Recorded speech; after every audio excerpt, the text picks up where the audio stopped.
14 अरब dollar 1-1.5 साल में चला गया, और हम IMF से कर्जा भी लेते हैं, किस्तों में लेते हैं, और फिर उस पर बहुत कुछ प्लानिंग भी होती है। ये हमारे इन्वेस्टर्स हैं जिन्होंने दुबई में, सिर्फ दुबई की भी बात हो रही है, और यकीनन अभी इससे हटकर भी बहुत पैसा बाहर जा चुका है।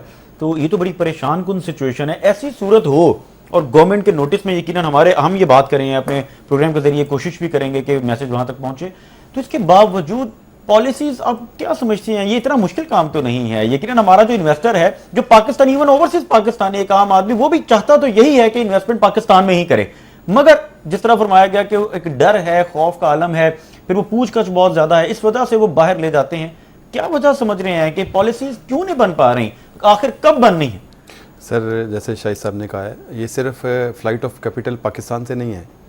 आपके पाकिस्तान की रियल स्टेट में कुछ 60% जो इन्वेस्टमेंट होती थी वो आपके ओवरसीज़ करते थे, क्योंकि जो बंदा यहाँ से जाता था रोज़गार की तलाश में, उसका मेन मोटिव होता है उसने जाके 2 सेक्टर्स में उसने पैसा भेजा है, एक अपने घर के खर्चे के लिए और दूसरा अपनी सेविंग्स रियल स्टेट में लगाता था। अपना घर बना लेंगे, रियल स्टेट में उसको एक पैनिक सिचुएशन में चला गया। इवन वो अपने यहाँ पे किसी फैमिली मेम्बर के लिए प्रॉपर्टी खरीदता है तो वहाँ पे इन्वेस्टिगेशन स्टार्ट हो जाती है। तो आप यकीन माने, हम कई ऐसे ओवरसीज़ के साथ इंटरलिंक हैं जो कि अब अपने आप को ईज फील करते हैं पाकिस्तान की निस्बत दुबई में इन्वेस्ट करना। अच्छा, दुबई की भी बहुत जिक्र इसलिए हो रहा है कि वहां पर चूंकि आसानी है, पॉलिसीज बेहतर हैं, फिर टैक्स के हवाले से बहुत आसानियां हैं, और सिक्योर समझते हैं। एक आम आदमी जो वहां पर इन्वेस्टमेंट करता है वो सिक्योर होता है, उसका पैसा मरेगा नहीं, और डेवलपर भी कहीं नहीं लेके जाएगा। सर, यहाँ रिवर्स प्रोसेस है। आप ऑल ओवर द वर्ल्ड देखें, जो टैक्स पेइंग नेशंस हैं उनमें जो टैक्स पेयर है उसको फैसिलिटीज दी जाती हैं, उसको ऑनर दी जाती है, और उसको फैसिलिटेट किया जाता है हर मामले में। ठीक है। हमारे पाकिस्तान में जो नॉन टैक्स पेयर है उसका पता ही नहीं है गवर्नमेंट को, और जो टैक्स पे करना चाहता है उसकी गर्दन के गिर्द इतना बड़ा शिकंजा वो ज्यादा मुश्किल कर देता है, और उसको इतनी इन्वेस्टिगेशंस में डाल दिया जाता है कि वो कहता है कि अगली दफ़ा मैं यहाँ पे कोई इन्वेस्टमेंट ना ही करूँ। मैंने आपको बताया इससे बड़ा अलमिया क्या होगा। आप ओवरसीज़ को छोड़ दें, आप इन्वेस्टर को छोड़ दें, आप उस बंदे को छोड़ दें कि जो सेविंग करता था। हमारी रियल स्टेट का जिनका ओढ़ना बछोड़ना इन्वेस्टमेंट थी, उन्होंने अपनी रियल स्टेट में इन्वेस्टमेंट करनी छोड़ दी है। अब आप ये देखें कि जिस बंदे की भी सेविंग थी ना, चाहे वो बिजनेस करता था या उसकी जॉब थी, तो वो अपनी एक्स्ट्रा सेविंग मनी जो थी वो रियल स्टेट में इन्वेस्ट करता था। और उससे क्या होता था, आपकी टेक्सटाइल चलती थी, आपकी होटलिंग चलती थी, आपकी तमाम इंडस्ट्रीज, उससे सिर्फ वो 40 इंडस्ट्रीज को छोड़ दें, पूरा भैया चलता था, क्योंकि वो अपनी पे के साथ महीने का 2-4 लाख रुपया कमाता था, वो अपने बच्चों की लग्जरीज को बाय करने के लिए इस्तेमाल करता था।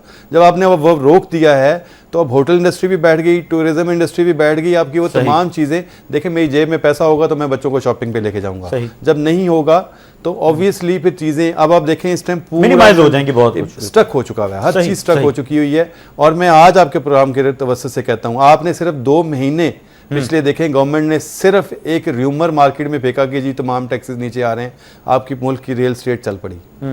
इम्प्लीमेंट नहीं हुआ, सिर्फ एक र्यूमर फेंका। आप आज टैक्सेस को 2016 वाली स्टेज पे ले आए, पॉलिसीज बनाने के लिए स्टेक होल्डर्स को मुशावरत पे ले आए, आपका मुल्क और आपकी रियल स्टेट चल पड़ेगी। अच्छा ताहिर साहब, आप क्या समझते हैं कि इसमें ये भी तो एक बहुत बड़ा अलमिया है ना कि प्राइवेट डेवलपर्स भी बहुत सारे ऐसे हैं जिन्होंने डिलीवर नहीं किया, या जिस तरह से कमिटमेंट्स उनको पूरा नहीं किया, फ्रॉडलेंट एक्टिविटीज हुई, इस वजह से भी तो ओवरसीज घबराता है। सर, उसमें प्रॉब्लम यही है ना, मैंने जैसे पहले बताया है कि आप चीज़ें, हमारे पाकिस्तान में प्रॉब्लम ये है कि जब चीज़ प्रॉब्लमेटिक शुरू होती है उसको वहाँ नहीं रोका जाता।